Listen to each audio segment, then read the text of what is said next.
بسم الله الرحمن الرحيم. ياسين والقرآن الحكيم إنك لمن المرسلين على صراط مستقيم تنزيل العزيز الرحيم لتنذر قوما ما أنذر آباؤهم فهم غافلون لقد حق القول على أكثرهم فهم لا يؤمنون إنا جعلنا في أعناقهم أغلالا فهي إلى الأذقان فهم مقمحون وجعلنا من بين أيديهم سدا ومن خلفهم سدا فأغشيناهم فهم لا يبصرون وسواء عليهم أأنذرتهم أم لم تنذرهم لا يؤمنون إنما تنذر من اتبع الذكر وخشي الرحمن بالغيب فبشره بمغفرة وأجر كريم إنا نحن نحيي الموتى ونكتب ما قدموا وآثارهم وكل شيء أحصيناه في إمام مبين واضرب لهم مثلا أصحاب القرية إذ جاءها المرسلون إذ أرسلنا إليهم اثنين فكذبوهما فعززنا بثالث فقالوا إنا إليكم مرسلون قالوا ما أنتم إلا بشر مثلنا وما أنزل الرحمن من شيء إن أنتم إلا تكذبون قالوا ربنا يعلم إنا إليكم لمرسلون وما علينا إلا البلاغ المبين قالوا إنا تطيرنا بكم لئن لم تنتهوا لنرجمنكم وليمسنكم منا عذاب أليم قالوا طائركم معكم أئن ذكرتم بل أنتم قوم مسرفون وجاء من أقصى المدينة رجل يسعى قال يا قوم اتبعوا المرسلين اتبعوا من لا يسألكم أجرا وهم مهتدون وما لي لا أعبد الذي فطرني وإليه ترجعون أأتخذ من دونه آلهة إن يردني الرحمن بضر لا تغن عني شفاعتهم شيئا ولا ينقذون إني إذا لفي ضلال مبين إني آمنت بربكم فاسمعون قيل ادخل الجنة قال يا ليت قومي يعلمون بما غفر لي ربي وجعلني من المكرمين وما أنزلنا على قومه من بعده من جند من السماء وما كنا منزلين إن كانت إلا صيحة واحدة فإذا هم خامدون يا حسرة على العباد ما يأتيهم من رسول إلا كانوا به يستهزئون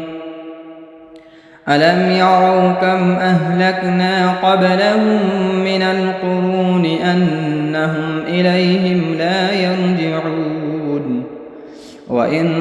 كل لما جميع لدينا محضرون وآية لهم الأرض الميتة أحييناها وأخرجنا منها حبا فمنه يأكلون وجعلنا فيها جنات من نخيل وأعناب وفجرنا فيها من العيون ليأكلوا من ثمره وما عملته أيديهم أفلا يشكرون سبحان الذي خلق الأزواج كلها مما تنبت الأرض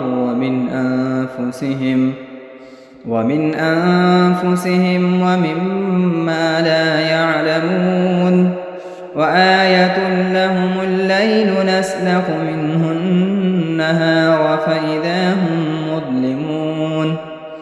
والشمس تجري لمستقر لها ذلك تقدير العزيز العليم والقمر قدرناه منازل حتى عاد كالعرجون القديم لا الشمس ينبغي لها أن تدرك القمر ولا الليل سابق النهار وكل في فلك يسبحون وآية لهم أنا حملنا ذريتهم في الفلك المشحون وخلقنا لهم من مثله ما يركبون وإن نشأ نغرقهم فلا صريخ لهم ولا هم ينقذون إلا رحمة منا ومتاعا إلى حين وإذا قيل لهم اتقوا ما بين أيديكم وما خلفكم لعلكم ترحمون وما تأتيهم من آية من آيات ربهم إلا كانوا عنها معرضين وإذا قيل لهم أنفقوا مما رزقكم الله قال الذين كفروا للذين آمنوا أنطعم من لو يشاء الله أطعمه إن أنتم إلا في ضلال مبين ويقولون متى هذا الوعد إن كنتم صادقين ما ينظرون إلا صيحة واحدة تأخذهم وهم يخصمون فلا يستطيعون توصية ولا إلى أهلهم يرجعون ونفخ في الصور فإذا هم من الأجداث إلى ربهم ينسلون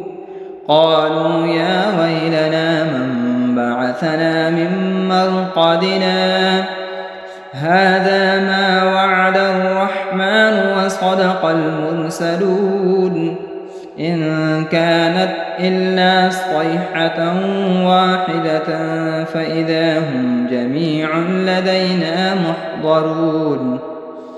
فاليوم لا تظلم نفس شيئا ولا تجزون إلا ما كنتم تعملون إن أصحاب الجنة اليوم في شغل فاكهون هم وأزواجهم في ظلال على الأرائك متكئون لهم فيها فاكهة ولهم ما يدعون سلام قولا من رب رحيم وامتازوا اليوم أيها المجرمون ألم أعهد إليكم يا بني آدم أن لا تعبدوا الشيطان إنه لكم عدو مبين وأن اعبدوني هذا صراط مستقيم ولقد أضل منكم جبلا كثيرا أفلم تكونوا تعقلون هذه جهنم التي كنتم توعدون اصلوها اليوم بما كنتم تكفرون اليوم نختم على أفواههم وتكلمنا أيديهم وتشهد أرجلهم بما كانوا يكسبون ولو نشاء لطمسنا على أعينهم فاستبقوا الصراط فأنى يبصرون ولو نشاء لمسخناهم على مكانتهم فما استطاعوا مضيا ولا يرجعون ومن نعمره ننكسه في الخلق أفلا يعقلون وما علمناه الشعر وما ينبغي له إن هو إلا ذكر وقرآن مبين لينذر من كان حيا ويحق القول على الكافرين أولم يروا أنا خلقنا لهم مما عملت أيدينا أنعاما فهم لها مالكون وذللناها لهم فمنها ركوبهم ومنها يأكلون ولهم فيها منافع ومشارب أفلا يشكرون واتخذوا من دون الله آلهة لعلهم ينصرون لا يستطيعون نصرهم وهم لهم جند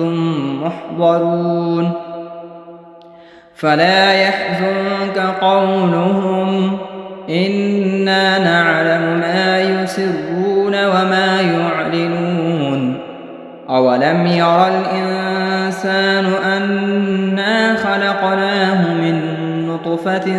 فإذا هو خصيم مبين وضرب لنا مثلا ونسي خلقه قال من يحيي العظام وهي رميم قل يحييها الذي أنشأها أول مرة وهو بكل خلق عليم الذي جعل لكم من الشجر الأخضر نارا فإذا أنتم منه توقدون أوليس الذي خلق السماوات والأرض بقادر على أن يخلق مثلهم بلى وهو الخلاق العليم إنما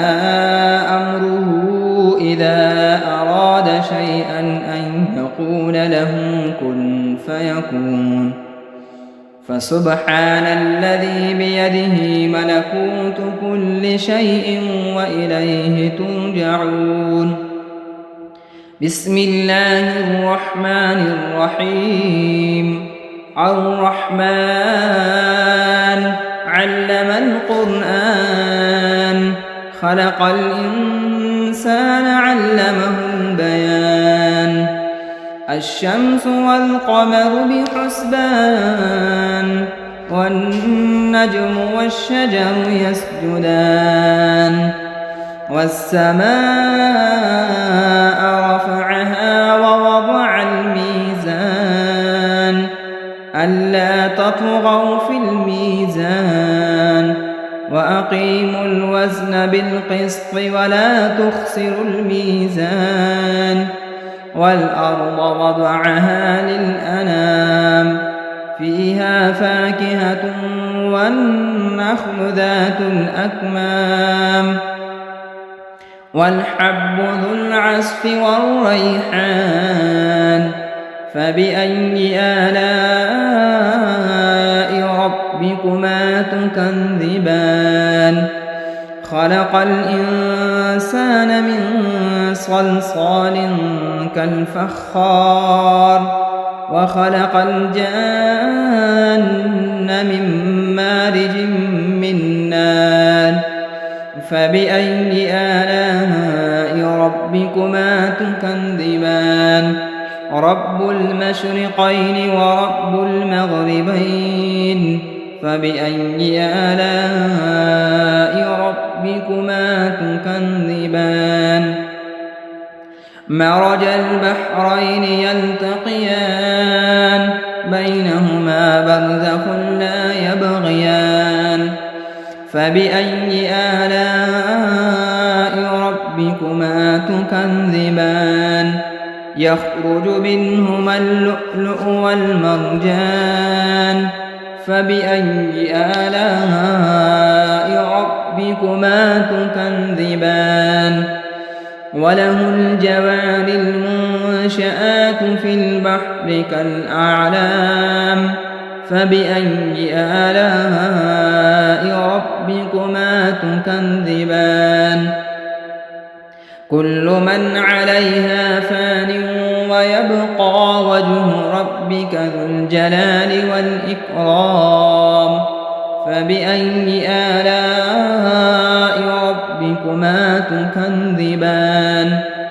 يسأله من في السماوات والأرض كل يوم هو في شأن فبأي آلاء ربكما تكذبان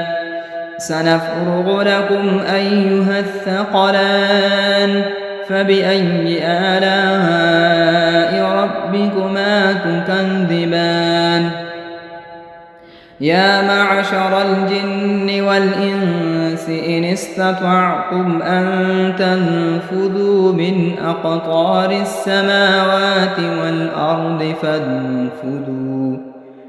لا تنفذون إلا بسلطان فبأي آلاء ربكما تكذبان يرسل عليكما شؤاد من نار ونحاس فلا تنتصران فبأي آلاء ربكما تكذبان فإذا انشقت السماء فكانت وردة كالدهان فبأي آلاء ربكما تكذبان فيومئذ لا يسأل عن ذنبه إنس ولا جان فبأي آلاء ربكما تكذبان يعرف المجرمون بسيماهم فيؤخذ بالنواصي والأقدام فبأي آلاء ربكما تكذبان هذه جهنم التي يكذب بها المجرمون يطوفون بينها وبين حميم آن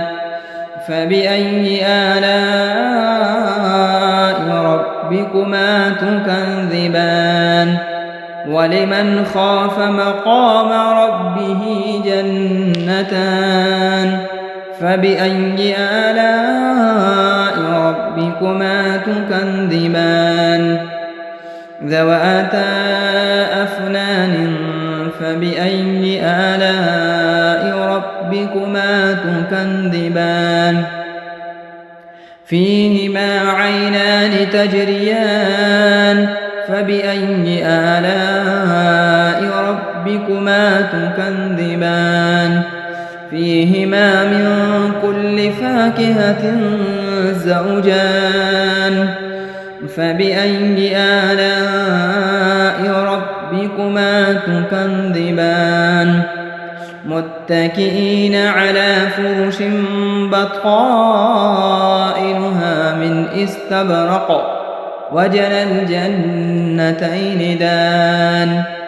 فبأي آلاء ربكما تكذبان فيهن قاصرات الطرف لم يطمثهن إنس قبلهم ولا جان فبأي آلاء ربكما تكذبان كأنهن الياقوت والمرجان فبأي آلاء ربكما تكذبان هل جزاء الإحسان إلا الإحسان فبأي آلاء ربكما تكذبان ومن دونهما جنتان فبأي آلاء ربكما تكذبان مدهامتان فبأي آلاء ربكما تكذبان فيهما عينان نضاختان فبأي آلاء ربكما تكذبان فيهما فاكهة ونخل ورمان فبأي آلاء ربكما تكذبان فيهن خيرات حسان فبأي آلاء ربكما تكذبان حور مقصورات في الخيام فبأي آلاء ربكما تكذبان لم يطمثهن إنس قبلهم ولا جان فبأي آلاء ربكما تكذبان متكئين على رفرف خضر وعبقري حسان فبأي آلاء ربكما تكذبان تبارك اسم ربك ذي الجلال والإكرام بسم الله الرحمن الرحيم إذا وقعت الواقعة ليس لوقعتها كاذبة خافضة رافعة إذا رجت الأرض رجا وبست الجبال بسا فكانت هباء منبثا وكنتم أزواجا ثلاثا فأصحاب الميمنة ما أصحاب الميمنة وأصحاب المشأمة ما أصحاب المشأمة والسابقون السابقون أولئك المقربون في جنات النعيم ثلة من الأولين وقليل من الآخرين على سرر موضونة متكئين عليها متقابلين يطوف عليهم ولدان مخلدون بأكواب وأباريق وكأس من معين لا يصدعون عنها ولا ينزفون وفاكهة مما يتخيرون ولحم طير مما يشتهون وحور عين كأمثال اللؤلؤ المكنون جزاء بما بما كانوا يعملون لا يسمعون فيها لغوا ولا تأثيما إلا قيلا سلاما سلاما وأصحاب اليمين ما أصحاب اليمين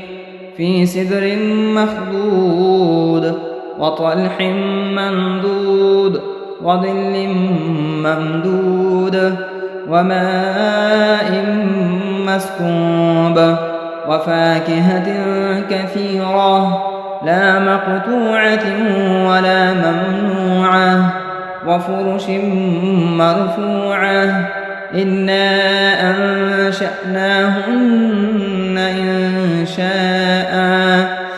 فجعلناهن أبكارا عربا أترابا لأصحاب اليمين ثلة من الأولين وثلة من الآخرين وأصحاب الشمال ما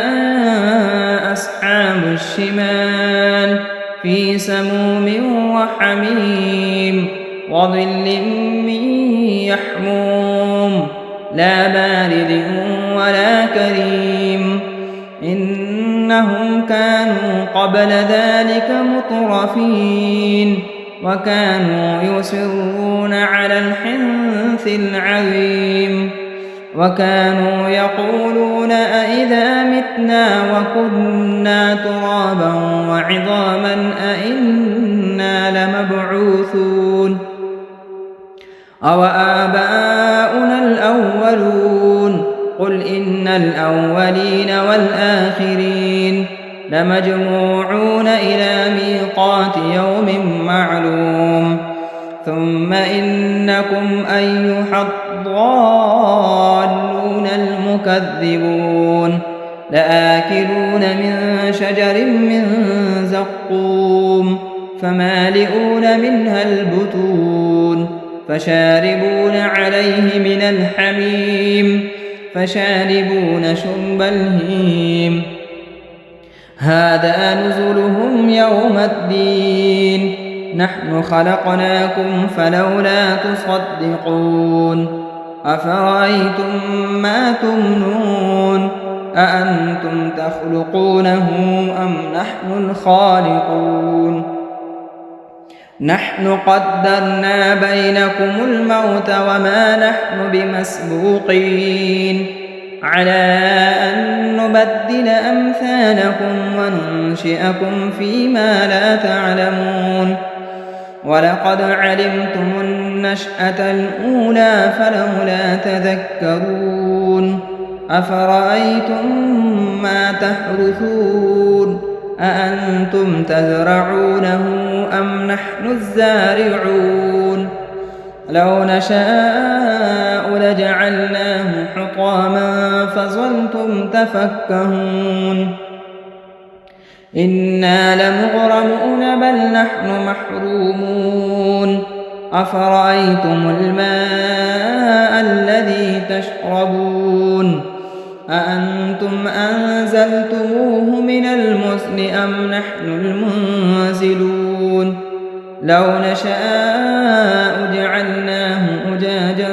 فلولا تشكرون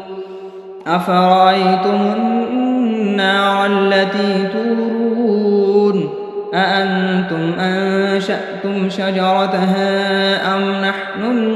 المنشئون نحن جعلناها تذكرة ومتاعا للمقوين فسبح باسم ربك العظيم فلا أقسم بمواقع النجوم وإنه لقسم لو تعلمون عظيم إنه لقرآن كريم في كتاب مكنون لا يمسه إلا المطهرون تنزيل من رب العالمين أفبهذا الحديث أنتم مدهنون وتجعلون رزقكم أنكم تكذبون فلولا إذا بلغت الحلقوم وأنتم حينئذ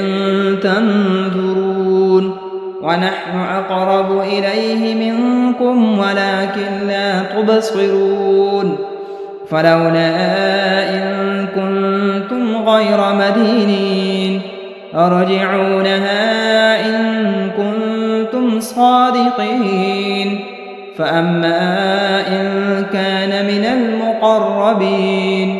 فروح وريحان وجنة نعيم وأما إن كان من أصحاب اليمين فسلام لك من أصحاب اليمين وأما إن كان من المكذبين الضالين فنزل من حميم وتصلية جحيم إن هذا لهو حق اليقين فسبح باسم ربك العظيم بسم الله الرحمن الرحيم تبارك الذي بيده الملك وهو على كل شيء قدير الذي خلق الموت والحياة ليبلوكم أيكم أحسن عملا وهو العزيز الغفور الذي خلق 7 سماوات طباقا ما ترى في خلق الرحمن من تفاوت فارجع البصر هل ترى من فتور ثم ارجع البصر كرتين ينقلب إليك البصر خاسئا وهو حسير ولقد زينا السماء الدنيا بمصابيح وجعلناها رجوما للشياطين وأعتدنا لهم عذاب السعير وللذين كفروا بربهم عذاب جهنم وبئس المصير إذا ألقوا فيها سمعوا لها شهيقا وهي تفور تكاد تميز من الغيظ كلما ألقي فيها فوج سألهم خزنتها ألم يأتكم نذير قالوا بلى قد جاءنا نذير فكذبنا وقلنا ما نزل الله من شيء إن أنتم إلا في ضلال كبير وقالوا لو كنا نسمع أو نعقل ما كنا في أصحاب السعير فاعترفوا بذنبهم فسحقا لأصحاب السعير إن الذين يخشون ربهم بالغيب لهم مغفرة وأجر كبير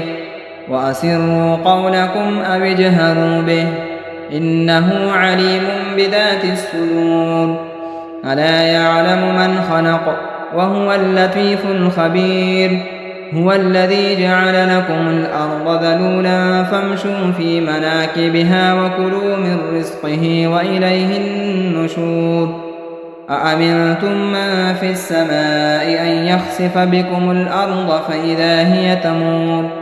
أم أمنتم من في السماء أن يرسل عليكم حاصبا فستعلمون كيف نذير ولقد كذب الذين من قبلهم فكيف كان نكير أولم يروا إلى الطير فوقهم صافات ويقبض ما يمسكهن إلا الرحمن إنه بكل شيء بصير أمن هذا الذي هو جند لكم ينصركم من دون الرحمن إن الكافرون إلا في غرور أمن هذا الذي يرزقكم إن أمسك رزقه بل لجوا في عتو ونفور أفمن يمشي مكبا على وجهه أهدى أمن يمشي سويا على صراط مستقيم قل هو الذي أنشأكم وجعل لكم السمع والأبصار والأفئدة قليلا ما تشكرون قل هو الذي ذرأكم في الأرض وإليه تحشرون ويقولون متى هذا الوعد إن كنتم صادقين قل إنما العلم عند الله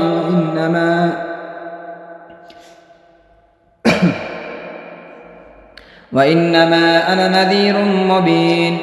فلما رأوه زلفة سيئت وجوه الذين كفروا وقيل هذا الذي كنتم به تدعون قل أرأيتم إن أهلكني الله ومن معي أو رحمنا فمن يجير الكافرين من عذاب أليم قل هو الرحمن آمنا به وعليه توكلنا فستعلمون من هو في ضلال مبين قل أرأيتم إن أصبح ماؤكم غورا فمن يأتيكم بماء معين صدق الله مولانا العظيم.